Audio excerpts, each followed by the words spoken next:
La parole est à vous.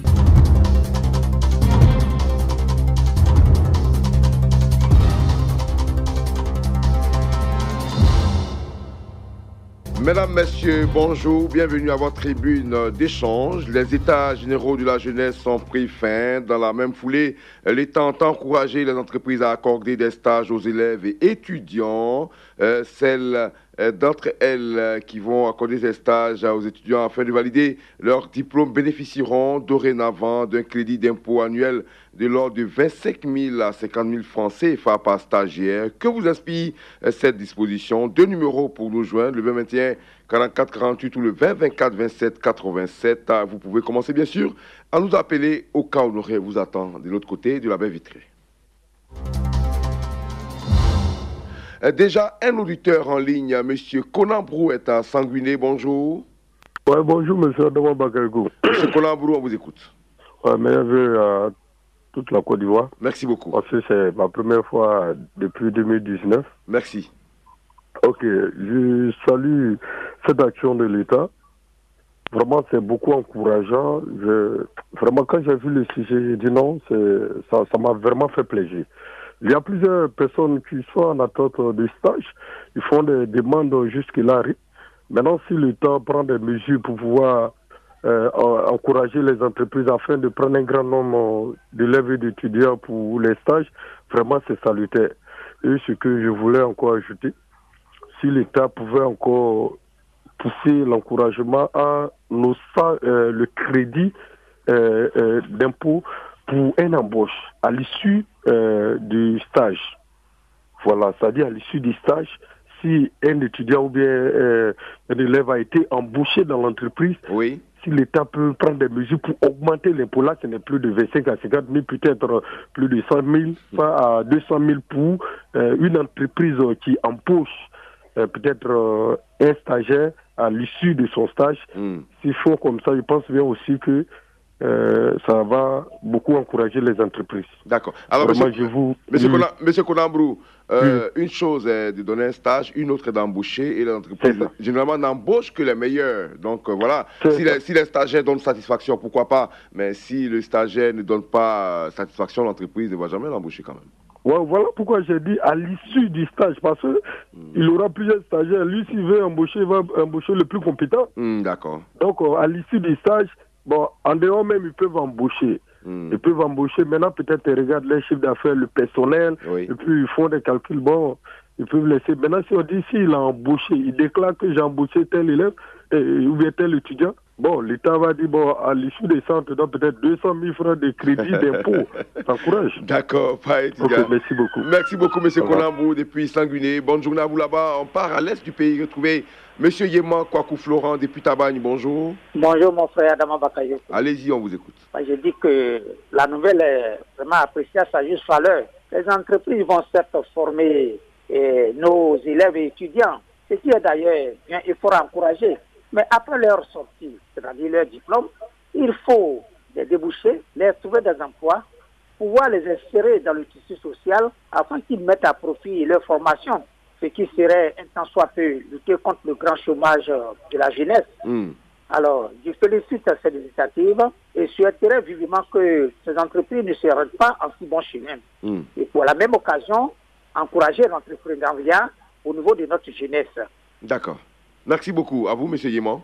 Merci bien, cher frère. Bonne journée à Tabagne, à toute cette vaillante population de cette ville située dans l'est de la Côte d'Ivoire. Retour à Abidjan, précisément à Bobo, avec M. Serge Kakou. Bonjour. Bonjour, M. Bakayoko. Allez-y, on vous écoute. Oui, moi, je veux savoir qu'est-ce que l'État a prévu pour nous qui sommes dans le métier, qui sont placés dans la catégorie des artisans. On a des problèmes pour octroyer un simple prêt pour améliorer nos différents bureaux. La dernière fois, je vous ai dit que c'est juste un accompagnement pour bien m'installer. D'accord. Parce que les cautions des magasins coûtent énormément, tellement cher que sans c'est difficile pour nous d'améliorer nos activités. Donc, ils prennent ce genre de mesures. Ils auraient pu dire ça à la télé si ça allait passer. On ne peut pas l'état généraux. On veut véritablement de vrais engagements pour nous. Voilà, parce que nous qui sommes en activité, là, vraiment, c'est pas facile d'avoir des prêts. C'est pas facile. D'accord. D'accord. Mais qu'est-ce que vous pensez de vos petits frères qui sont sur les bancs, qui finissent avec le BTS, la licence, le master, le diplôme d'ingénieur et qui n'ont jamais eu la chance d'aller dans une entreprise, rien que pour apprendre le métier sur le terrain. À un moment même, le chef a dit que comme tout le monde ne peut pas rentrer à la fonction publique, oui. donc on se dirige vers l'entrepreneuriat. Si on les orientait dans les lycées professionnels qui sont en train de construire un peu partout, Yam Sokoro, Pougo, Boaké et autres, pouvoir enseigner puis entreprendre comme M. Yimon Kwaku vient de le dire. D'accord. Donc, voilà, au-delà de ça, il faut songer à accompagner les jeunes qui ont des projets dans le secteur de l'entrepreneuriat. C'est bien cela? Oui, c'est ça, c'est ce que je veux dire, monsieur. D'accord, merci. Merci beaucoup à vous. Bonne journée à vous là-bas. À Abobo, M. Serge Kakou, on part à Fétekro, c'est vers Zikiso avec M. Kofi Clément. Bonjour. Bonjour, madame. Allez-y, vous avez la parole. Bon, je pense que c'est une bonne initiative. Bon, ce que je demande, il faudrait que cela soit suivi. Il ne faudrait pas qu'on dise ne pas être suivi. Parce que nous voyons qu'après les études, il n'y a pas de stage pour nos enfants. Donc si l'État vient de mettre cela en place, je pense que c'est une bonne initiative, que cela soit suivi et que les entreprises aussi respectent l'accord. D'accord. Oui. Il faut que mais de toute façon, c'est les entreprises que ça arrange. Quand vous acceptez de prendre des stagiaires, vous avez un crédit d'impôt. En réalité, c'est une somme qui vous revient. Si vous devez payer, par exemple, des impôts, vous bénéficiez d'une réduction de 25 000 francs par étudiant quand c'est les PME, de 50 000 francs par étudiant quand c'est des grosses entreprises. Donc, de toute façon, ça n'arrange que les entreprises. Oui. C'est ce que je dis là. Il faudrait que les entreprises aussi prennent ça au sérieux. D'accord. Voilà. C'est compris. Merci beaucoup. Merci, M. Yatana.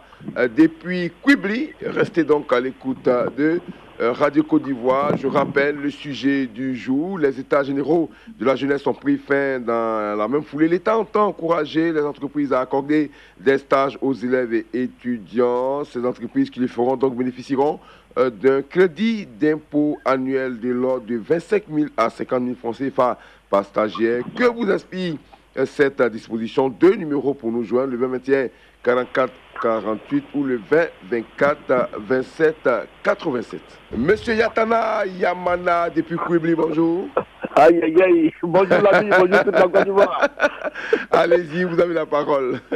Moi, j'aurais souhaité qu'on prenne le contraire. Ah bon? Oui. C'est-à-dire, on oriente, on envoie, on affecte les étudiants qui sont dans le cas, et puis on fait suivre maintenant du budget que ça peut engager. Je ne sais pas si je me fais comprendre. Non, allez-y, expliquez-nous bien. Voilà. Bon, par exemple, je prends une entreprise X. Et puis bon, il y a des stagiaires, des étudiants qui doivent aller en stage, par exemple, dans cette entreprise-là. S'il y a 20 stagiaires, on affecte à cette entreprise-là directement le montant qu'il faut pour, par exemple, gérer ces stagiaires qui doivent venir. Parce que si c'est une affaire au moment où les stagiaires maintenant sont embauchés et sont là-bas qu'on doit envoyer l'argent, sincèrement, c'est pas tout le monde qui pourra avoir un stage. Alors que si on faisait de cette façon-là, comme je le dis, c'est un peu forcé pour les entreprises et pour l'État en même temps de former ce qu'on envoie. D'accord. Mais monsieur Yatana, on va bien se comprendre. Hein. Le principe, c'est que il n'y a pas d'argent que l'État donne directement à l'entreprise. On dit à l'entreprise que si vous embauchez, si vous prenez en stage des étudiants, si vous devez par exemple payer des impôts de 200 000 francs, si vous prenez 4 étudiants ou 5 étudiants, l'État vous concède 125 000 et vous ne payerez que des impôts de 75 000 francs CFA. C'est comme ça que ça se passe en réalité. Donc c'est des crédits d'impôts qui reviennent en fait à l'entreprise. Bon, mais tel que l'État affecte régulièrement des étudiants dans les établissements privés là, est-ce qu'on ne pouvait pas faire, c'est pas la même chose que je suis en train de dire. L'État envoie par exemple 20 étudiants qui sont dans la situation, dans une entreprise. Et puis bon, le crédit qui doit suivre. Ou bien ce n'est pas ça? Non, c'est pas comme ça, parce qu'en réalité, l'État peut affecter dans le privé, c'est un centre de formation à qui on paye de l'argent, mais une entreprise, tu ne peux pas donner 20 stagiaires à une entreprise qui ne peut que vous accorder 5 stages. Là, c'est vraiment laissé à l'appréciation de l'entreprise. L'État ne peut rien imposer à ce niveau. Ah, l'État ne peut rien imposer? Non, pas du tout, c'est l'entreprise, c'est une entreprise privée qui a ses réalités, qui a son fonctionnement. On ne peut pas leur imposer cela quand même. Bon, ok. Mais dans le temps, j'avais proposé que, par exemple, chaque année, l'État alloue, par exemple, à une ou à 5 régions de notre pays, des milliards à la jeunesse. Et puis on suit l'évolution de ces milliards qui ont été injectés. Chacun a la preuve que, par exemple, plusieurs jeunes ont été embauchés, disons, ont bénéficié de ces aides-là. Et on répète ça dans le temps. Mais ça ne se fait pas. Alors que nos jeunes, c'est parce qu'il y a problème qu'on est obligé de faire comme vous le dites là. Bien sûr. Et combien de personnes vraiment vont bénéficier de ce que l'État est en train de faire actuellement? Combien de personnes? On ne saura jamais. D'accord. Ok, alors donc ça c'est un pas, mais vous souhaitez que mieux l'État aide chaque région à avoir une certaine somme pour l'insertion des jeunes, c'est bien cela? Voilà, on prend par exemple le Guémon, on nous a fait par exemple 1 milliard, c'est un exemple que je prends, on a fait 1 milliard, et le suivi, il y a des jeunes qui vont bénéficier, et puis chaque année, à la fin de l'année, on rencontre, ici doivent rembourser, ils vont rembourser, et puis d'autres vont suivre, mais par région. Et chacun aura les exemples concrets que l'État, voilà un jeune que l'État a aidé dans la réalisation de son projet, voilà ce qu'il est devenu. D'accord. C'est ça. C'est bien compris. Monsieur Yatana Yamana, depuis Kwibli, on vous a bien compris. Merci beaucoup et puis continuez d'écouter la Côte d'Ivoire. Merci à vous également. Monsieur Adi Emmanuel, ta maman, bonjour. Bonjour, mon frère Abous.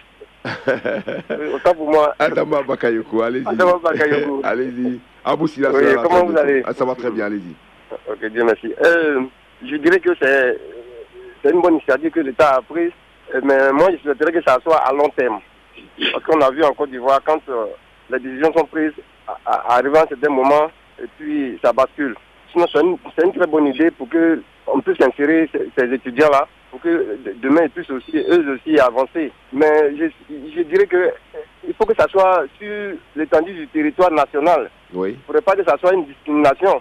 Et puis... Quand vous dites, monsieur Adi Emmanuel, quand vous dites sur le territoire national, vous voulez parler de qui? Des étudiants ou des entreprises? Parce qu'il y a des régions où il n'y a pas d'entreprise aussi, assez d'entreprises. Oui, c'est ça, mais des étudiants qui sont un peu à l'intérieur. D'accord, ok. Même s'il n'y a pas d'entreprise à l'intérieur, mais il faut les recruter aussi. D'accord. Et puis, il faut qu'on met l'excellence au devant de tout. Monsieur Bakayoko, c'est ça la Côte d'Ivoire. D'accord. On a vu que en Côte d'Ivoire, c'est pas l'excellence. Hein? On prend les enfants des grands types et puis les pauvres sont là et puis ils souffrent pas. C'est comme on appelle dans le jargon, c'est des crânes qui sont là. D'accord. Donc il faut recruter ces personnes-là. Tout le monde a droit à avancer. Il ne faudrait pas qu'on fasse une tri. D'accord. Hein? Donc vraiment, c'est l'initiative de l'État, c'est très bon. Mais à l'embauche, il ne faudrait pas qu'on dise non. Bon, lui là, il est écarté, c'est lui on doit prendre. Il faut que chacun soit au même pied d'égalité. D'accord, c'est bien compris, monsieur Adi Emmanuel. Depuis Maman, bonne journée à vous. On termine à Divo avant de retrouver notre consultant du jour, monsieur Tayoro Nicolas. Bonjour. Oui, bonjour, monsieur. Allez-y, on vous écoute. Oui, ce que je voudrais dire, c'est que l'État est en train de parler actuellement de ceux qui vont avoir les diplômes. Ceux qui ont les instruits, les étudiants, ceux qui auront les BTS, c'est ceux-là qui vont aller dans les sociétés. Mais nous qui sommes les jeunes et qui sommes dans la forêt profonde, tel que moi j'appelle actuellement de Krezukwe, je suis dans la sous-préfecture de Nebo, dans le département de Divo. Oui.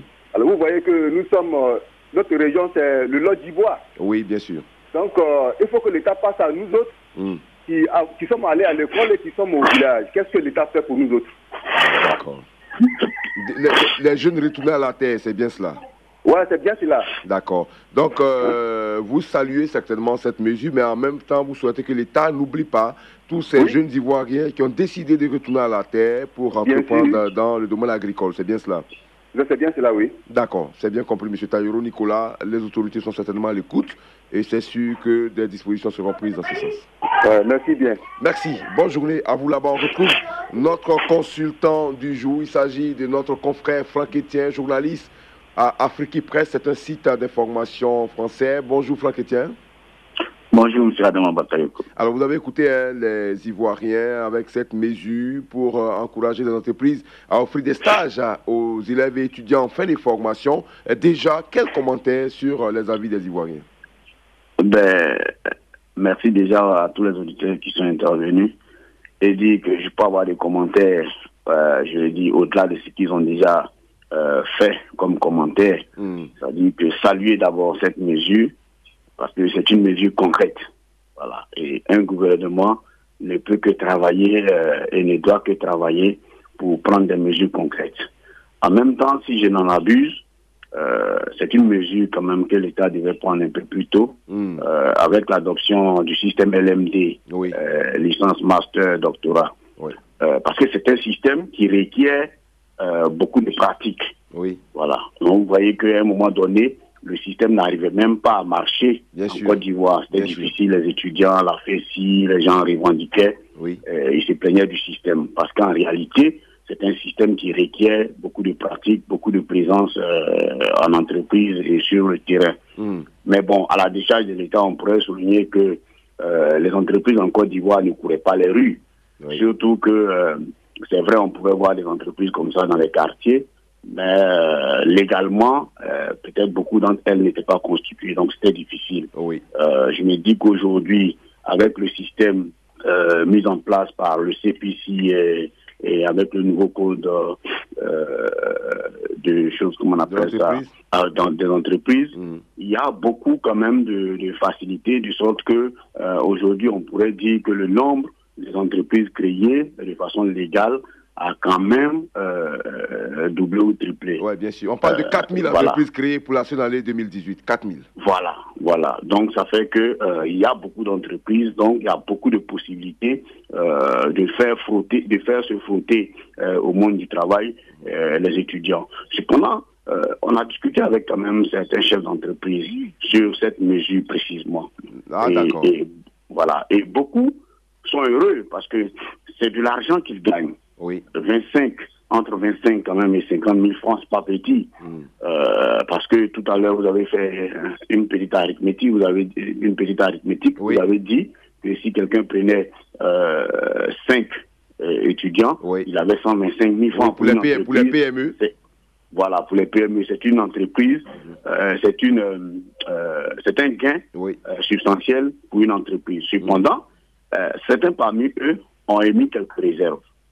Et je me rappelle que lors des assises donc, de la jeunesse... retenu récemment, on parlait de la culture. Exactement, cela a été posé. C'est-à-dire que l'inadéquation entre la formation et l'emploi, c'est là que se trouve le problème. C'est-à-dire que les entreprises ont bien envie de prendre les étudiants, mais ont envie de prendre les étudiants qui ont un minimum de formation dans les domaines de compétences qui sont les leurs. Voilà. Or, il se trouve que quand on prend des étudiants, souvent, c'est même au niveau de la formation théorique, on a même l'impression que l'étudiant n'est jamais allé à l'école. Et qu'il faut carrément reprendre sa formation. À l'entreprise. Et vous savez, voilà, à l'entreprise, il faut carrément reprendre à la fois au plan théorique que pratique. Or, vous savez combien coûte comment on appelle ça, une formation. Et aucun entrepreneur, aucun chef d'entreprise ne va vouloir prendre des gens et venir, je veux dire, les former et puis après les remettre à la rue. Donc ça veut dire que quoi, les 25 000 ou 50 000 francs qu'ils gagnent vont se perdre dans la formation. Donc c'est quelques réserves que certains chefs d'entreprise ont émises, mais je crois que il faut déjà saluer l'effort du gouvernement. D'accord. Alors, il appartient donc aux établissements d'enseignement professionnel de corser, d'adapter les formations aux besoins des entreprises. Oui, pas seulement les établissements. Il faut une grande réforme. D'accord. Il faut une grande réforme du système. D'accord. Et cela appartient au ministère de l'Éducation nationale en même temps que, en concomitance avec le ministère, les deux ministères de la formation technique et du ministère de l'enseignement supérieur. D'accord. Voilà. C'est ça, il dit, c'est une mesure, il faut la saluer, il faut la prendre comme une mesure concrète, une réponse concrète du gouvernement. Et il faut aider le gouvernement à avancer dans ce genre de mesures-là. D'accord. Et moi, je voulais surtout saluer cette trouvaille du ministre Touré, qui a chaque année essaie de réunir les jeunes pour les écouter, pour les entendre et identifier leurs problèmes. Les états généraux de la jeunesse. Voilà, c'est très, très, très important. D'accord. Parce que c'est de cette seule manière-là qu'on pourra exactement connaître les problèmes des jeunes et essayer d'apporter une solution. On a discuté avec lui il y a quelques semaines. Il a affiché vraiment une volonté ferme de résoudre, en tout cas d'apporter un début de solution à la question criante du chômage des jeunes. Et ça, c'est important à saluer. D'accord. Merci beaucoup, Franck Etienne. Merci beaucoup, chef. On a eu beaucoup de plaisir à vous avoir. Rendez-vous sur ces mêmes antennes pour d'autres sujets tout aussi intéressants. Ainsi s'achève donc la parole est à vous pour aujourd'hui. On a eu beaucoup de plaisir, bien sûr, à vous avoir. N'oubliez pas, demain, nous serons encore ensemble sur ce même plateau de Radio Côte d'Ivoire. Demain, on parlera de l'annulation des 3% de taxes sur les transferts d'argent que l'État, bien sûr, vient d'arrêter dans l'annonce fiscale. Vous pouvez donc déjà consultez notre page Facebook avant la fin de cette journée. Le sujet sera à votre disposition à demain. À votre disposition à demain. À votre disposition à demain.